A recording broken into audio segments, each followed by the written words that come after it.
Donald Trump apparently seeking meetings with Indo-Pacific leaders now at this week's NATO summit. So maybe Marles might be the one to jag a one-on-one with Trump. So how would that be for you? Well, I don't know. It doesn't really affect me much, but I'm sure it'd be very embarrassing for the Prime Minister if that were the case.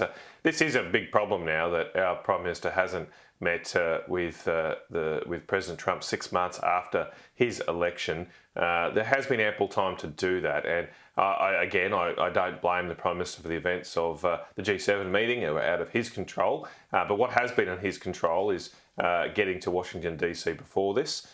Many other leaders have done this. We're one of the Five Eyes nations, so one of the four most important allies to the United States. It is unacceptable that our government, our Prime Minister, has not met with the new Prime Minister 6 months after his election.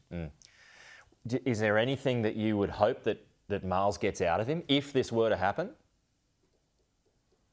Look, I hope for the best and always for Australia. And I certainly support the Australian government in its endeavours overseas in relations with other countries, but I really think the way President Trump operates, the only way our interests can be furthered is if he can meet, and does meet, with our Prime Minister.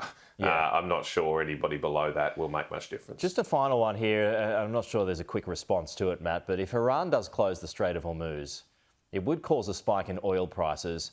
And does that not again point to our lack of it here and our lack of refineries here?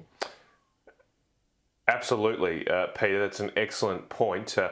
Keep in mind, over the past 20 years, the United States has pursued a program of oil independence, and that's been done so under all administrations. In fact, the US achieved the highest rate of oil production for any country in the world ever under Joe Biden. And that has somewhat protected the United States from these disruptions. As has been pointed out, the US now only gets 5% of its oil from that region or through the Straits of Hormuz. That's very different for ourselves, which relies heavily on Singapore for our oil refined products, which a lot of which come from the Middle East. We do actually have a huge amount of oil resources here in Australia. We're just not incentivising anybody to look for them. And that puts us in that vulnerable position. Good to see you, Matt Canavan, as always. We'll chat to you again soon.